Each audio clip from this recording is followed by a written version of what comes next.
Hello everyone, welcome back to my channel.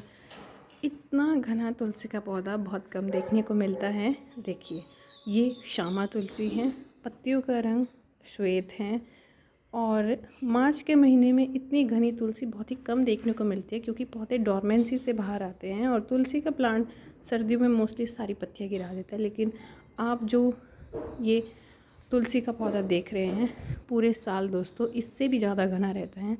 अभी तो इसकी पत्तियां बहुत छोटी है क्योंकि डोरमेंसी से बाहर आया, लेकिन अब आगे आगे गर्मियों में इसकी पत्तियों का साइज़ बड़ा हो जाएगा। अगर आपको अपने तुलसी के पौधे को इस तरीके से घना पेड़ जैसा बनाना है तो उसके लिए आपको क्या क्या उपाय करने चाहिए और इस प्लांट की इस हेल्थ का क्या राज है वो आगे मैं आपको इस वीडियो में बताऊँगी। तो दोस्तों मैं बता दूँ कि ये तुलसी का पौधा यहाँ मेरे घर पर लगा हुआ है और मेरी सासू माँ इसकी देखभाल करती है और उनकी ही मेहनत है कि ये प्लांट इतना हेल्दी है। सबसे पहले तो मैं बता दूँ, इसको घना करने के लिए गमले का साइज़ बहुत ज़्यादा मैटर करता है। अक्सर लोग 8-8, 10-10 इंच के गमलों में लगा देते हैं जिसकी वजह से उनका पौधा ज़्यादा ग्रोथ नहीं कर पाता है। इसका मैं आपको यहीं इसी वीडियो में सबूत दिखा देती हूँ। अभी देखिए आप, ये जो पौधा है ये एक 20 लीटर की बाल्टी में लगा हुआ है और दूसरे जो पौधे हैं ये देखिए, ये तो 8 इंच का ही गमला है, ये छोटा साइज़ है। ये शायद थोड़ा और इसमें मिट्टी आ जाती है तो ये पौधा भी बहुत ज़्यादा बड़ा नहीं है। लेकिन अगर आप इससे कंपैरिजन करेंगे तो ये पौधा ज़्यादा मिट्टी में लगा हुआ है, ज़्यादा इसको न्यूट्रिशन मिलता है, तो इस पौधे का साइज़ ज़्यादा मिट्टी पे भी डिपेंड करता है।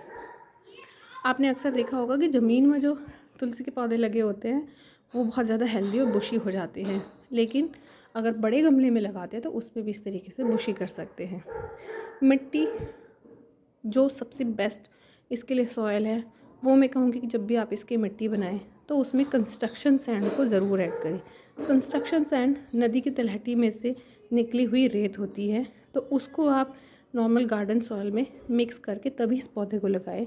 और इसको बनाते हुए आप नीम खली मिला सकते हैं या फिर जो धान की भूसी आती है उसको भी मिला सकते हैं और इसके अलावा वर्मी कंपोस्ट डाल सकते हैं।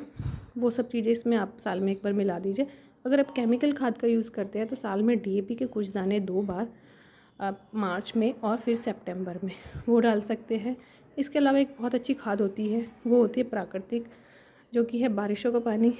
नेचुरल बारिश का पानी बहुत लगता है तुलसी के पौधे को, और अगर बारिश में रखते हैं तो बारिश में इसके जो बीज होते हैं वो फूट गिरते हैं, नए नए पौधे भी बन जाते हैं। तो बारिशों के पानी में ज़रूर रखना है। इसके अलावा जो भी आप खाद देना चाहते हैं वो दे सकते हैं।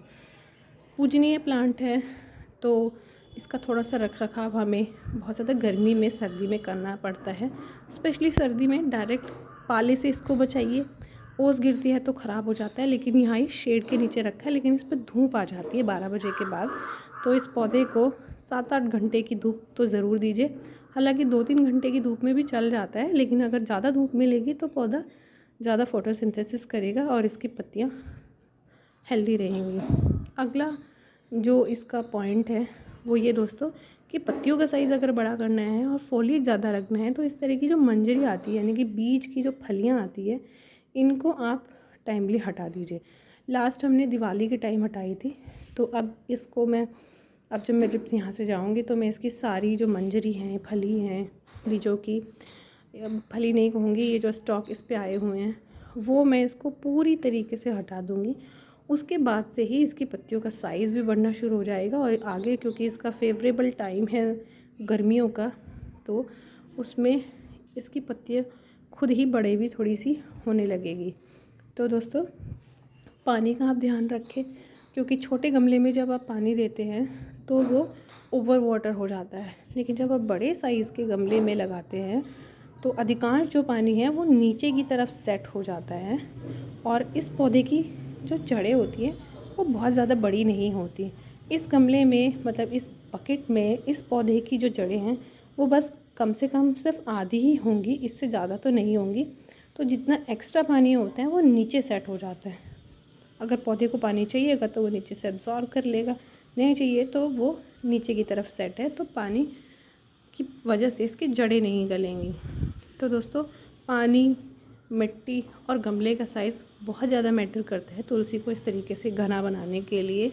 हाँ, पिंचिंग बहुत ज़्यादा करने की ज़रूरत नहीं पड़ती, क्योंकि ये नेचुरली ही ऐसा पौधा है, ये खुद ही बहुत सारी ब्रांच निकाल देता है।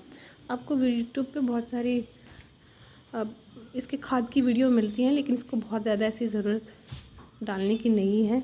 अगर आपको कुछ भी खाद नहीं मिलता है तो जो सूखी पत्तियाँ क्रश करके इसकी जड़ों के आसपास डाल सकते हैं, उससे भी इसको खाद मिल जाती है। तो अगर आप भी इस तरह का तुलसी का पौधा घना करना चाहते हैं तो ये टिप्स अपनाएं और अपने पौधे को हेल्दी करिए। वीडियो पसंद आई तो लाइक करना, चैनल को सब्सक्राइब करना। नेक्स्ट वीडियो में किसी और पौधे के साथ मिलेंगे, तब तक के लिए गार्डनिंग करते रहिए। Happy gardening.